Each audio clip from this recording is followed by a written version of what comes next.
ત્યારે આપણે જોયું કે ભારતનો દેખાવ ઓલિમ્પિક રમતોત્સવમાં કેવો હતો એના વિશેની માહિતી આપણે મેળવી. આજે આપણે કોષ્ટક પ્રમાણે જોવાનો પ્રયત્ન કરીશું કે જે ઇન્ડિયાનું પરફોર્મન્સ છે એ કેવા પ્રકારનું હતું એના વિશેની આપણે માહિતી મેળવીશું. તો સૌથી પહેલાં જો જોવા જઈએ તો અર્વાચીન ઓલિમ્પિક રમતોત્સવની શરૂઆત થઈ હતી 1896ની અંદર એથેન્સમાં. એ વખતે આ ઇન્ડિયાએ પાર્ટિસિપેટ કર્યું નહોતું. હવે સૌ પ્રથમ પાર્ટિસિપેટ ભારતે ક્યારે કર્યું હતું? 1900ની અંદર પેરિસની અંદર ઓલિમ્પિક રમતોત્સવનું આયોજન હતું એ દરમિયાન. એ વખતે આ નોર્મન પ્રિચાર્ડે 2 સિલ્વર મેડલો પ્રાપ્ત કર્યા હતા. ટોટલ કેટલા મેડલ પ્રાપ્ત કર્યા હતા? 2, અને એ બંને સિલ્વર મેડલ હતા. એ નોર્મન પ્રિચાર્ડ નામના વ્યક્તિએ વ્યક્તિગત ઇવેન્ટની અંદર પ્રાપ્ત કર્યા હતા. એક 200 મીટર રનિંગની અંદર અને એક 200 મીટર હર્ડલ્સની અંદર. એ વખતે આ ઇન્ડિયાનો રેન્ક આપણે જોઈએ તો ઇન્ડિયા 17મા ક્રમ ઉપર હતું. જ્યારે 1904ની અંદર સેન્ટ લુઈની અંદર જ્યારે ઓલિમ્પિક રમતોત્સવનું આયોજન થયું હતું, જ્યારે 1908ની અંદર લંડનની અંદર અને 1912ની અંદર સ્ટોકહોમની અંદર જ્યારે આયોજન થયું હતું ઓલિમ્પિક રમતોત્સવનું, એ દરમિયાન ભારતે ભાગ લીધો નહોતો. હવે 1912ની અંદર જ્યારે ઓલિમ્પિક રમતોત્સવનું આયોજન થયું હતું, ત્યારબાદ 4 વર્ષની ગેપ પછી જે 1916ની અંદર જર્મનીના બર્લિનની અંદર જે ઓલિમ્પિક રમતોત્સવનું આયોજન થવાનું હતું, પરંતુ જે આ 6થો ઓલિમ્પિક રમતોત્સવ હતો એ પ્રથમ વિશ્વયુદ્ધના કારણે રદ કરવામાં આવ્યો હતો. હવે 1920ની અંદર એન્ટરવેપરિયાની અંદર જ્યારે ઓલિમ્પિકનું આયોજન થયું એ દરમિયાન ભારતે એની અંદર ભાગ લીધો હતો, પરંતુ એમાં કોઈ પણ મેડલ પ્રાપ્ત કર્યો ન હતો, એટલે ભારતનો કોઈ પણ પ્રકારનો રેન્ક હતો નહીં. 1924ની અંદર 1924ની અંદર પેરિસમાં જ્યારે ઓલિમ્પિકનું આયોજન થયું એ દરમિયાન પણ ઇન્ડિયાનો કોઈ પણ મેડલ હતો નહીં અને ઇન્ડિયાનો રેન્ક પણ નહોતો.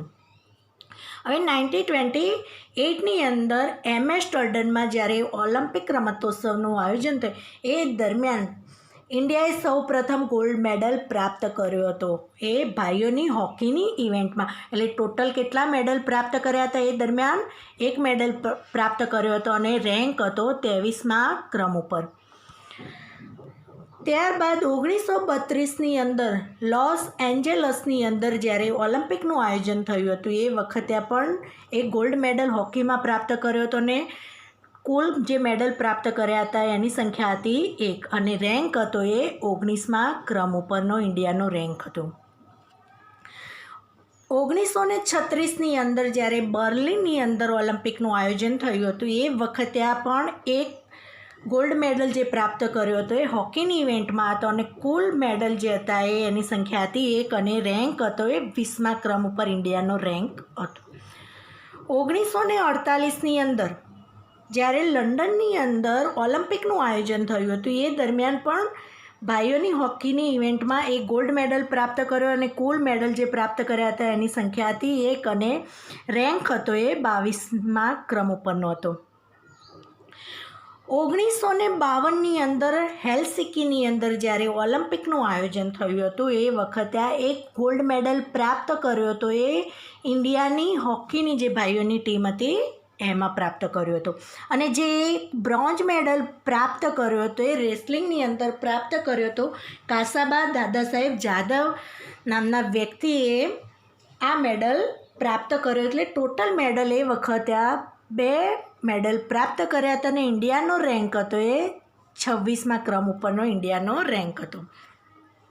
1956ની અંદર જ્યારે મેલબોર્નની અંદર ઓલિમ્પિકનું આયોજન થયું હતું ત્યારે એ દરમિયાન એક ગોલ્ડ મેડલ ભાઈઓની જે હોકીની ઇવેન્ટ હતી એમાં પ્રાપ્ત કર્યો અને ટોટલ મેડલ જે પ્રાપ્ત કર્યા હતા એની સંખ્યા હતી 1 અને રેન્ક હતો 24મા ક્રમ ઉપરનો. 1960ની અંદર રોમની અંદર જ્યારે ઓલિમ્પિકનું આયોજન થયું હતું એ દરમિયાન ભારતે હોકીની અંદર જે ગોલ્ડ મેડલ હતો એ ગુમાવીને કયો સિલ્વર મેડલ પ્રાપ્ત કર્યો હતો? અહીંયા તમે જોઈ શકો છો કે ભારતે સતત 1928થી લઈને 1956 સુધી એટલે કે 6 વખતે આ ભારતે હોકીની ઇવેન્ટમાં ગોલ્ડ મેડલ પ્રાપ્ત કરે છે. સિવાય કે 1960ની અંદર ભારતને હોકીમાં સિલ્વર મેડલ પ્રાપ્ત થયો હતો. 1936ની અંદર બર્લિનની અંદર જે ઓલિમ્પિક રમતોત્સવ યોજાયો હતો એ 11મા નંબરનો ઓલિમ્પિક રમતોત્સવ હતો. ત્યારબાદ 12મા નંબરનો જે ઓલિમ્પિક રમતોત્સવ હતો એ જાપાનના ટોક્યોની અંદર યોજાવાનો હતો અને 1944 એટલે કે 1944ની અંદર જે ઓલિમ્પિક રમતોત્સવ યોજાવાનો હતો એ 13મા ક્રમનો ઓલિમ્પિક રમતોત્સવ હતો. એ ઇંગ્લેન્ડની અંદર યોજાનો. પરંતુ આ બંને અહીંયા તમને ગેપ જોવા મળશે કે 1936 પછી ડાયરેક્ટ 1948ની અંદર ઓલિમ્પિક રમતોત્સવનું આયોજન થયું હતું. પરંતુ આ ગેપની વચ્ચે એટલે કે 1940ની અંદર અને 1944ની અંદર એટલે કે 12મા નંબરનો ઓલિમ્પિક અને 13મા નંબરનો ઓલિમ્પિક બીજા વિશ્વયુદ્ધના કારણે રદ કરવામાં આવ્યો હતો. એટલે આમ જોઈએ તો 6ઠ્ઠા નંબરનો જે ઓલિમ્પિક રમતોત્સવ હતો એ 1916ની અંદર જર્મનીના બર્લિનની અંદર યોજાવાનો હતો. એ પ્રથમ વિશ્વયુદ્ધના કારણે રદ થયો હતો. અને 12મો જે ઓલિમ્પિક રમતોત્સવ હતો જાપાનના ટોક્યોમાં યોજાવાનો હતો અને 13મો જે ઓલિમ્પિક રમતોત્સવ ઇંગ્લેન્ડમાં યોજાવાનો હતો એ બીજા વિશ્વયુદ્ધના કારણે રદ કરવામાં આવ્યા હતા. આમ વિશ્વયુદ્ધના કારણે 3 ઓલિમ્પિક રદ કરવામાં આવ્યા હતા. અહીંયા તમે સ્ક્રીન ઉપર જોઈ રહ્યા છો કે ઇન્ડિયાએ ફરી પાછળ 1964ની અંદર ટોક્યોની અંદર જ્યારે ઓલિમ્પિક યોજાયો એ દરમિયાન ભાઈઓની હોકીની ટીમે ફરી પાછો ગોલ્ડ મેડલ પ્રાપ્ત કર્યો હતો અને એ દરમિયાન ફક્ત એક જ મેડલ પ્રાપ્ત કર્યા હતા અને રેન્ક હતો ઇન્ડિયાનો 24મો. ત્યારબાદ 1968ની અંદર 1968ની અંદર મેક્સિકો સિટીમાં જ્યારે ઓલિમ્પિક યોજાયો એ દરમિયાન ઇન્ડિયાનું પરફોર્મન્સ થોડું ડાઉન ગયું હતું. એટલે એ વખતે આ હોકીની જે ઇવેન્ટ હતી એની અંદર બ્રોન્ઝ મેડલ પ્રાપ્ત કર્યો હતો અને ફક્ત એ દરમિયાન એક જ મેડલ પ્રાપ્ત કર્યો અને ઇન્ડિયાનો રેન્ક 42મો હતો. ત્યારબાદ 1972ની અંદર મ્યુનિચની અંદર જ્યારે ઓલિમ્પિક યોજાયો એ દરમિયાન પણ ઇન્ડિયાએ હોકીની ટીમની અંદર એક બ્રોન્ઝ મેડલ પ્રાપ્ત કર્યો હતો અને એ દરમિયાન પણ ટોટલ એક જ મેડલ પ્રાપ્ત કર્યો અને ઇન્ડિયાનો રેન્ક હતો 43મો. જ્યારે 1976ની અંદર મોન્ટ્રીયલની અંદર જ્યારે ઓલિમ્પિકનું આયોજન થયું હતું એ દરમિયાન કોઈ પણ ઇવેન્ટની અંદર ઇન્ડિયાએ મેડલ પ્રાપ્ત કર્યો નહોતો. એટલે ઇન્ડિયાનો એ દરમિયાન કોઈ પણ પ્રકારનો રેન્ક હતો નહીં.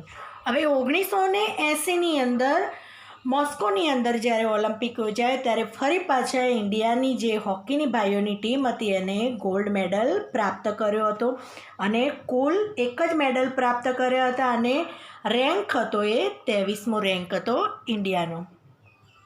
ત્યારબાદ 1984ની અંદર લોસ એન્જલસની અંદર જ્યારે ઓલિમ્પિક યોજાયો એ દરમિયાન પણ ભારતનો કોઈ પણ ઇવેન્ટની અંદર મેડલ હતો નહીં. એટલે કે એનો એ દરમિયાન કોઈ પણ પ્રકારનો રેન્ક હતો નહીં. ત્યારબાદ જોઈએ તો 1988ની અંદર 1988ની અંદર સિયોલની અંદર જ્યારે ઓલિમ્પિક યોજાયો એ દરમિયાન પણ ઇન્ડિયાનો કોઈ પણ ઇવેન્ટની અંદર મેડલ હતો નહીં અને એ દરમિયાન પણ ભારતનો રેન્ક એ હતો નહીં. 1992ની અંદર બાર્સેલોનાની અંદર જ્યારે ઓલિમ્પિકનું આયોજન થયું હતું એ દરમિયાન ઇન્ડિયાએ કોઈ પણ ઇવેન્ટની અંદર મેડલ પ્રાપ્ત કર્યો નહોતો. એટલે ઇન્ડિયાનો એ દરમિયાન કોઈ પણ પ્રકારનો રેન્ક હતો નહીં. 1996ની અંદર એટલાન્ટાની અંદર ઓલિમ્પિકનું આયોજન થયું હતું એ દરમિયાન ઇન્ડિયાએ એક બ્રોન્ઝ મેડલ પ્રાપ્ત કર્યો હતો અને કુલ એક જ મેડલ એ દરમિયાન પ્રાપ્ત કર્યા હતા. અને જે આ એક બ્રોન્ઝ મેડલ પ્રાપ્ત થયો હતો એ લોન ટેનિસની અંદર લિએન્ડર પ્રેસ નામના જે રમતવીર હતા એમને પ્રાપ્ત કર્યો હતો અને ઇન્ડિયા 71મા રેન્ક ઉપર હતું. 2000ની અંદર જ્યારે સિડનીની અંદર જ્યારે ઓલિમ્પિક યોજાયો એ દરમિયાન પણ એક બ્રોન્ઝ મેડલ પ્રાપ્ત થયો હતો અને આ બ્રોન્ઝ મેડલ જીતનાર કર્ણમ મલ્લેશ્વરી એ વેઇટ લિફ્ટિંગની અંદર બ્રોન્ઝ મેડલ પ્રાપ્ત કર્યો હતો અને એ દરમિયાન ઇન્ડિયાએ ફક્ત એક જ મેડલ પ્રાપ્ત કર્યો હતો અને 71મા રેન્ક ઉપર ઇન્ડિયા હતું.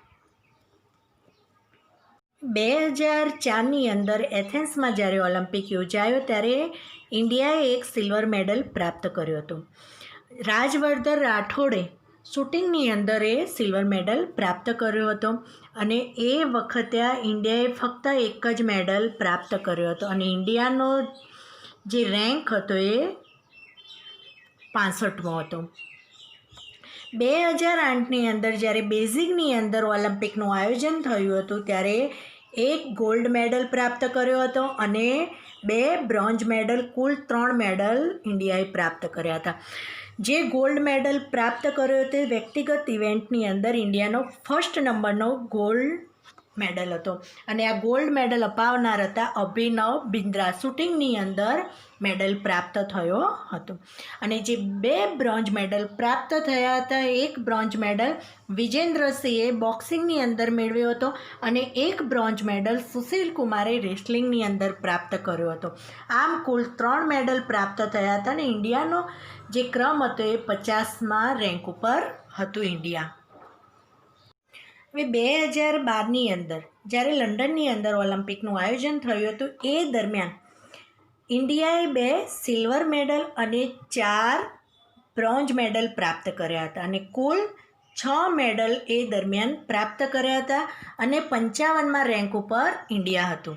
હવે જે 2 સિલ્વર મેડલ પ્રાપ્ત કર્યા હતા એમાં એક સિલ્વર મેડલ વિજય કુમારે શૂટિંગની અંદર પ્રાપ્ત કર્યો હતો અને એક સિલ્વર મેડલ સુશીલ કુમારે રેસલિંગની જે ઇવેન્ટ હતી એમાં 66 કેટેગરીની અંદર પ્રાપ્ત કર્યો હતો. જ્યારે બેડમિન્ટનની સિંગલની જે ઇવેન્ટ હતી એની અંદર સાયના નેહવાલે એક બ્રોન્ઝ મેડલ પ્રાપ્ત કર્યો હતો અને એક બ્રોન્ઝ મેડલ પ્રાપ્ત કર્યો હતો મેરીકોમે બોક્સિંગની અંદર અને એક બ્રોન્ઝ મેડલ પ્રાપ્ત કર્યો હતો શૂટિંગની અંદર ગગન નારંગે અને એક બ્રોન્ઝ મેડલ પ્રાપ્ત કર્યો હતો યોગેશ્વર દત્તે. એ રેસલિંગની ઇવેન્ટની અંદર પ્રાપ્ત કર્યો હતો 60 કિલો વેઇટ કેટેગરીની અંદર. આમ ટોટલ 6 મેડલ ઇન્ડિયાએ પ્રાપ્ત કર્યા હતા 2012ની અંદર.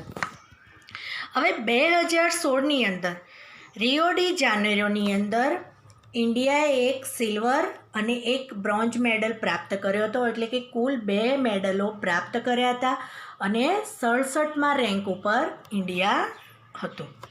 હવે જે સિલ્વર મેડલ પ્રાપ્ત કર્યો હતો એ પીવી સિંધુએ બેડમિન્ટનની ઇવેન્ટમાં પ્રાપ્ત કર્યો હતો અને એક જે બ્રોન્ઝ મેડલ પ્રાપ્ત કર્યો હતો એ સાક્ષી મલિકે રેસલિંગની જે ઇવેન્ટ હતી એની અંદર પ્રાપ્ત કર્યો હતો 58 કેટેગરીની અંદર.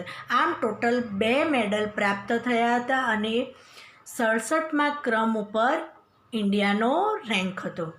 આમ અહીંયા આપણે જોઈ શકીએ છીએ કે કુલ જે ઇન્ડિયાએ પ્રાપ્ત કર્યા છે મેડલ જોઈએ તો 9 ગોલ્ડ મેડલ છે, 7 સિલ્વર અને 12 બ્રોન્ઝ મેડલ પ્રાપ્ત કર્યા છે એટલે કે ટોટલ 28 મેડલ ઇન્ડિયાએ 2016 સુધીમાં પ્રાપ્ત કર્યા છે. એમાં સૌથી વધારે જો ગોલ્ડ મેડલ પ્રાપ્ત કર્યા છે હોકીની ભાઈઓની ઇવેન્ટમાં એટલે કે જે આ મેડલ પ્રાપ્ત થયા છે એમાં હોકીની ઇવેન્ટનું પ્રદાન સૌથી વધારે છે.